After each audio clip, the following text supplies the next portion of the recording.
Hi, my name's Barry Crampton. Today I'm going to show you around our Fiat Abarth, then I'll take you for a ride in it, but first I'll tell you a little bit more about it. This is a 1.4 T-Jet 3-door, 1368cc, 2017 on a 17 plate, has done 14,062 miles with 2 registered owners. Fuel economy, urban 35.8 miles per gallon, extra urban 57.7 miles per gallon, and combined is 47.1 miles per gallon. Has a top speed of 131 miles per hour out of a 143 brake horsepower, 4-cylinder, 16-valve engine.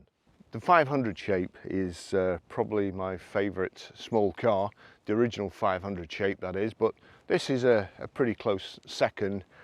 Great fun to drive, very powerful for a little car, and it does make you drive too fast, to be fair, but it looks great too.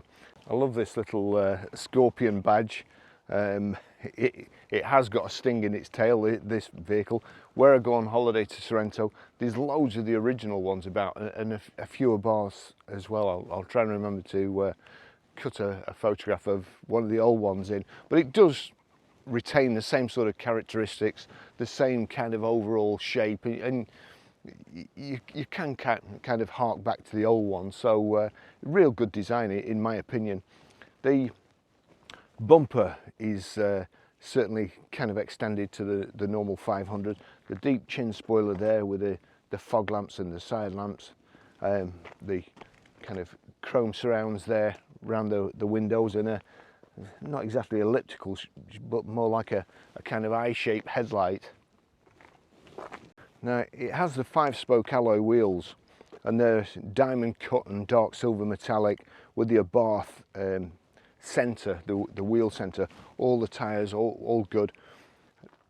The car colour, the steel grey metallic, and the grey of the wheels and the silver, it looks really good. It looks more like a weapon, a gun than a car. I think it does anyway. It's in my opinion, it's probably the best colour combination, better than one of the brighter ones. So we've got the black window surrounds, this sill extension here, the all-important Abarth and 595 badges on the side, and it's a common theme throughout the car. These little scorpions all over the place. Integrated rear tailgate spoiler, again the Abarth badge on the back, so you don't forget the 500 badge, and kind of contrast boot handle in brushed, what looks like brushed aluminium. Now it's got Turismo badge on. I don't know a whole lot about these cars, to be honest. There are various different models. We had a chap come the other day, and he said it's not a Turismo, it's a T-Jet. So somebody stuck the Turismo badge on, maybe. Perhaps have to do some more research. Not a fantastic amount of room in the back, you'd think, but having said that, I've got a big camera case, like so big, a smaller camera case, and then my drone case, and about 5 coats as well. So it's not as bad as you may think. The hard rear load cover there, rear wash wipe, whoops, there we go, too much stuff in.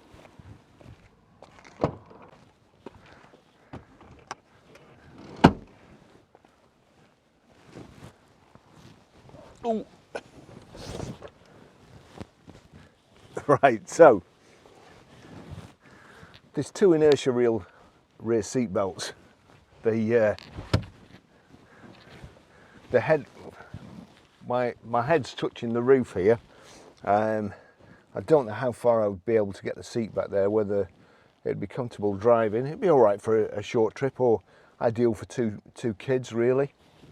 We've got a coat hanger in the back there, a couple of speakers in the rear door panels, cup holders in the back, and this kind of, I don't know, it's got these circle things in that look like the things young people put in their ears these days, like hoops. Let's just try and get this back. Oh, no. that's where my seat is at the moment.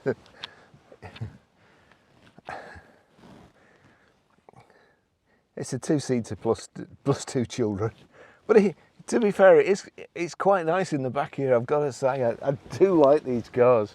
They are nice. Oh, Gordon Bennett. I'll just take you for a ride in it.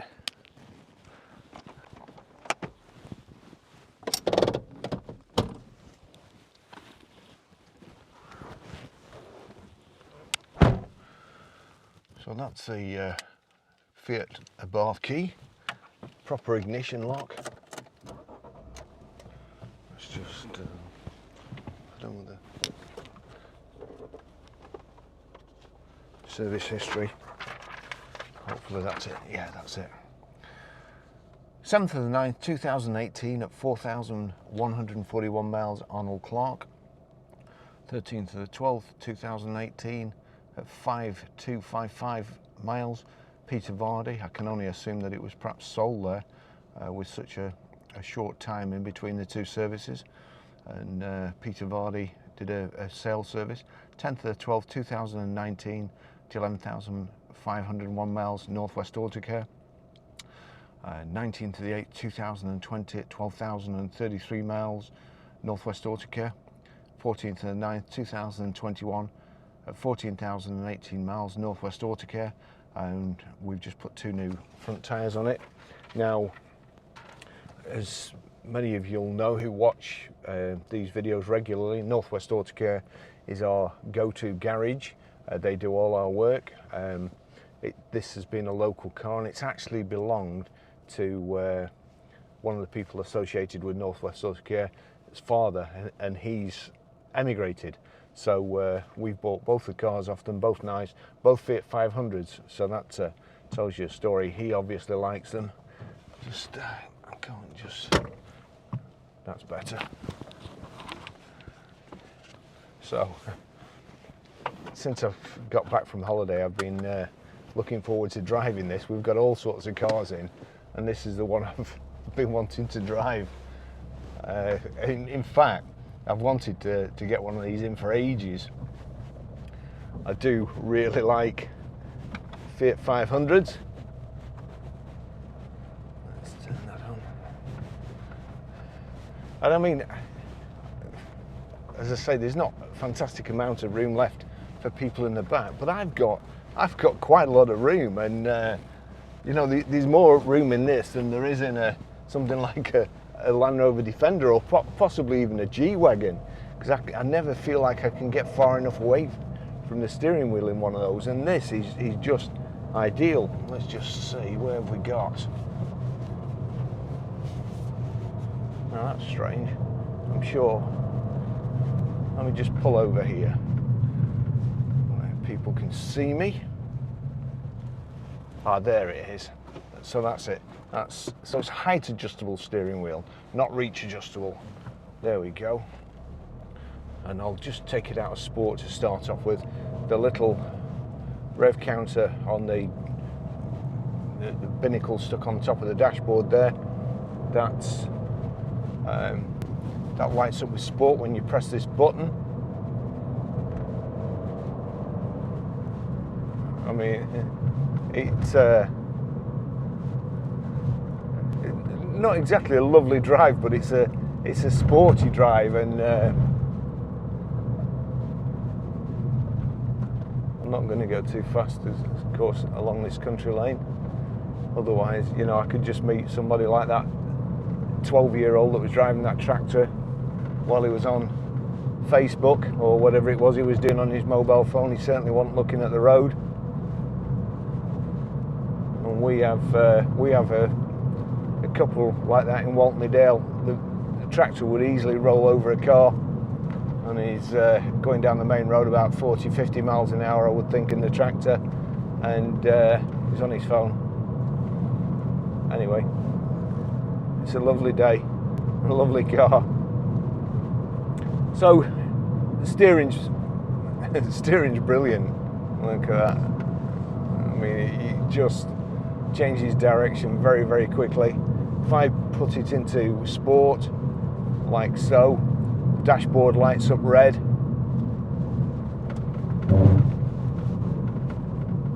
Let's just watch when you...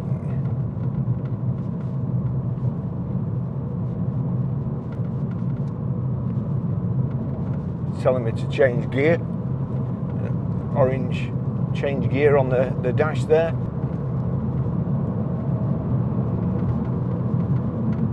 Oh, it's not a rev counter, sorry. I thought rev counter's not working. That's turbo boost. The rev counter is actually on the dash, around the outside of the speedo. The speedo's digital. Now, what does this sport do? Sport just feels like it changes the steering, tightens the steering up. I don't like that. It's quite strange the way the manufacturers do that and tighten the steering wheel up, but then it takes all sensation away that you actually get used to. You know, muscle memory. You're driving it for thousands of miles, not in sport, and coping with all different situations, and then you click sport and the steering changes. Not for me. It is good fun to drive. Certain death corner here.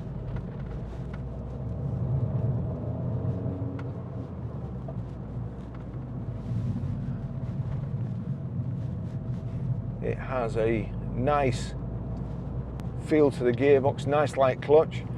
The gear stick comes out the dash than out of the floor, so there's not so much a remote down here, and to be fair, I don't know where they'd actually put it if they did put a remote, because the handbrake's here. They'd perhaps have to then employ an electric handbrake, which I'd rather have a proper handbrake.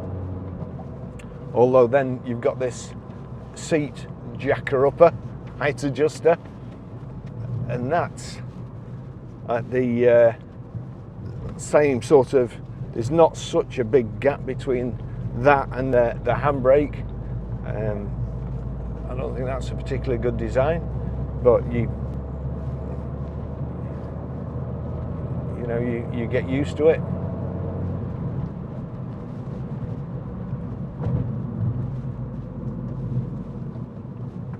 It's a 5-speed gearbox coming up here on the motorway, doing 70 miles an hour, and perhaps at that sort of speed you felt like you could just do with a 6th gear, but it's certainly, you didn't definitely think, oh, it's got to have a 6th gear. It was okay. So it's probably geared for roads like this.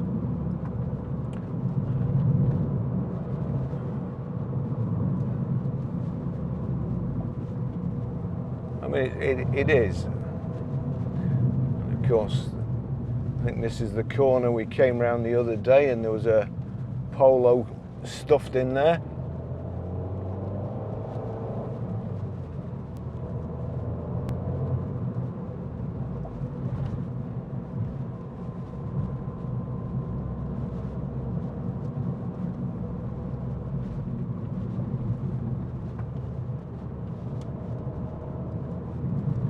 Got Bluetooth hands-free, Bluetooth audio streaming. There's the Uconnect app as well. Abarth again comes up on the dash when you start the car up. There's the Uconnect you've got to accept. That's the radio. You can, well, I think you can anyway. I'm not sure what the correct word is to use, but change source to Bluetooth. Changing source to Bluetooth. Wow, that was a miracle. There we go. I'll turn that down.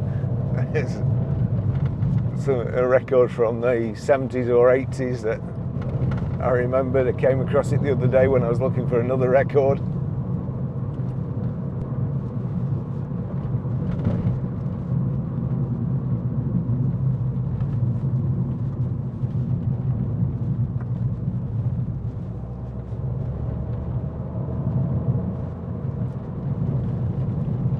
So you go to Sorrento and the place is full of the 50, 60-year-old Fiat 500s. There's a couple of Fiat 600s and Abarths, and to aid with the cooling, they made it so the boot didn't, or well, the engine was in the back, and the boot lid didn't shut properly.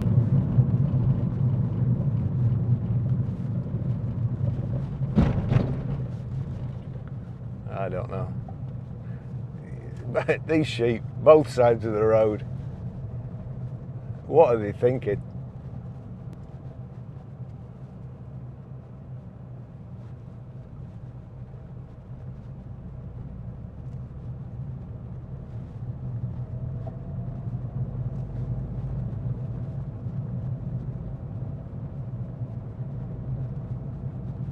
There we go.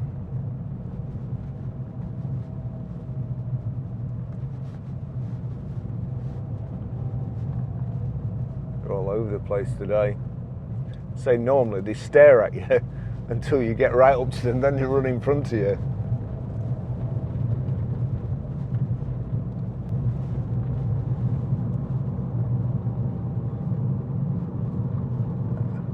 I wish I could guarantee that this road was clear, free from animals and also lunatics in tractors, because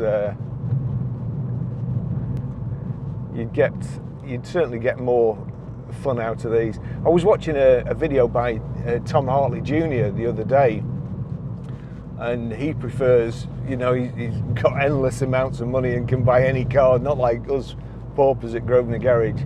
He can buy any car he wants, and he prefers old cars because he says the newer cars, you know, with all the electrics and so on, you have to go too fast to get any enjoyment out of it, any thrill, because the electrics kind of take over everything else. You can't really do anything wrong. They're kind of idiot proof. But in older cars, not this one because this has got electric, but you just had more fun. They were just more fun to drive.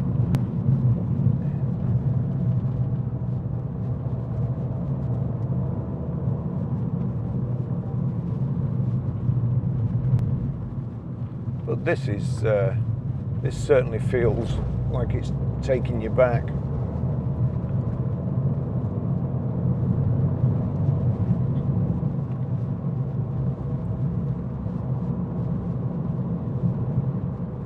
It's not actually as bumpy as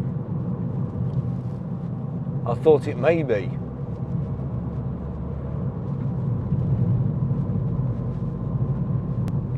According to the spec sheet, it's got some fancy shock absorbers on it.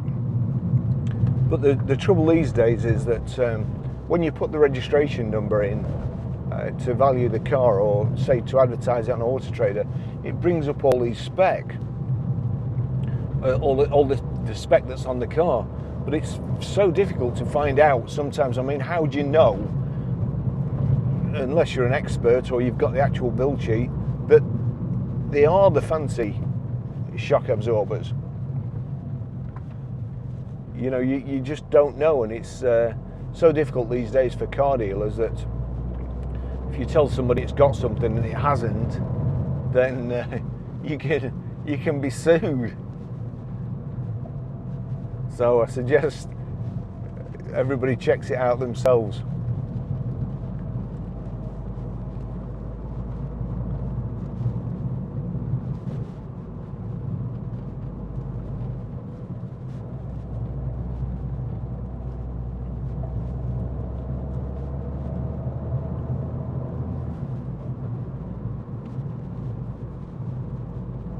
But but the ride certainly does feel good.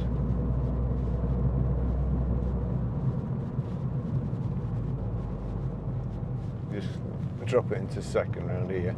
Right, there's nothing round here.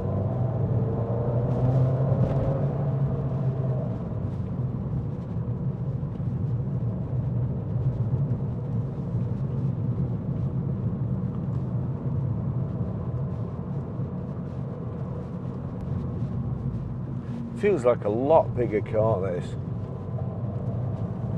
Low mileage, mint, great service history, best colour. So even the twin exhausts on the back look like silencers on a gun, not an exhaust.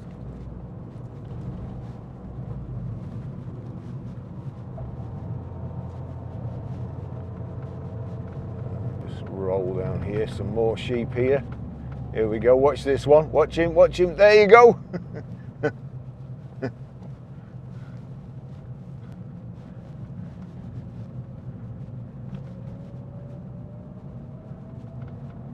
Plain chicken again.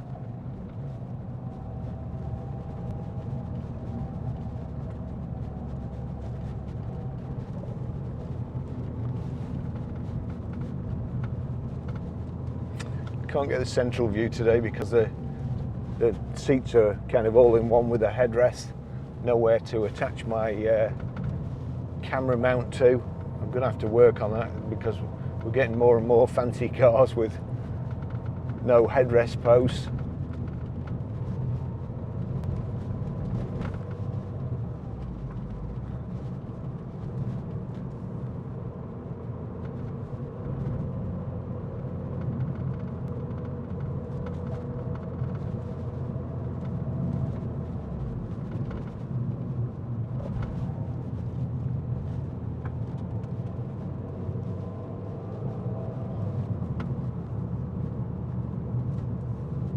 Yeah.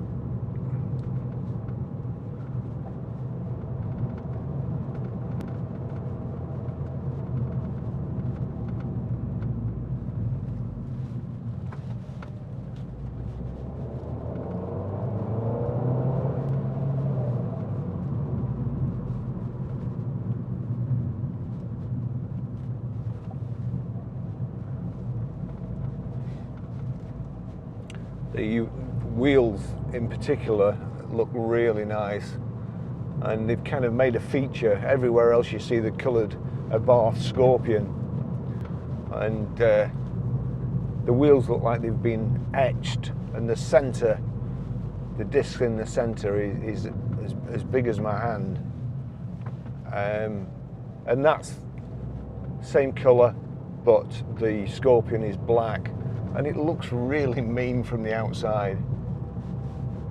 I think, if anything, they should probably do away with the coloured Scorpions on the outside and the Abarth and do it like the kind of shadow print on the wheel, because it looks really good.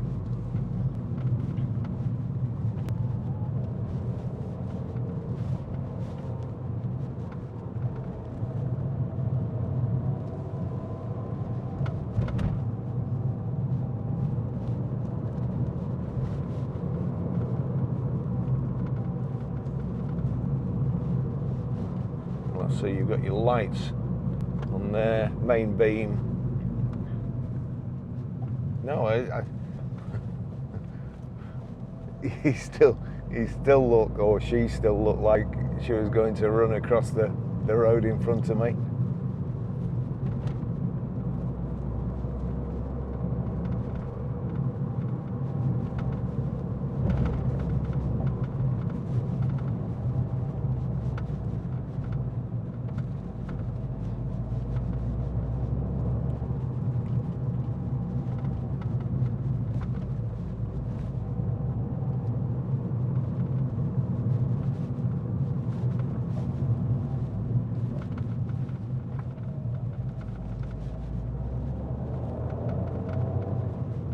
Very enjoyable car, lots of fun.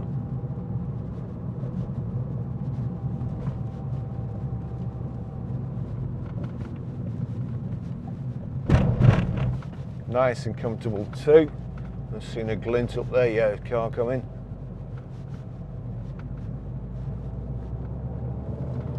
Is that a Kia Soul?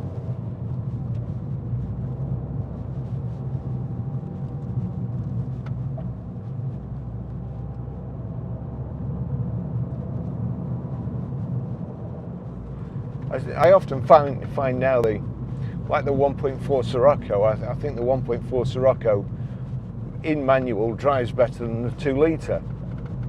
Like Tom Hartley says, Tom Hartley Jr. And to be fair, you don't get to be a multi-millionaire by not being a bit smart. But like he says, you just, you know, there's more enjoyment.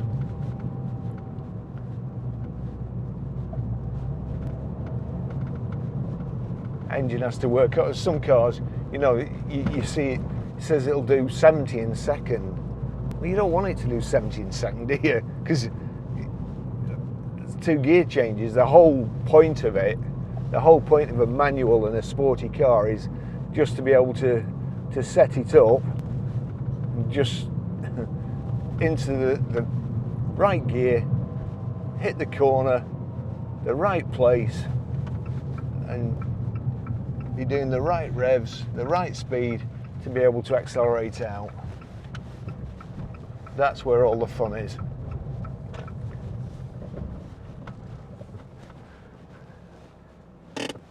It's a really good car. Dashboard in body colour, so this is this great grey metallic. Here we've got aircon, we've got the electric windows there. If I actually switch it over, electrically operated, door mirrors, just a great car, and it's an Abarth in case you forget. Thanks for watching.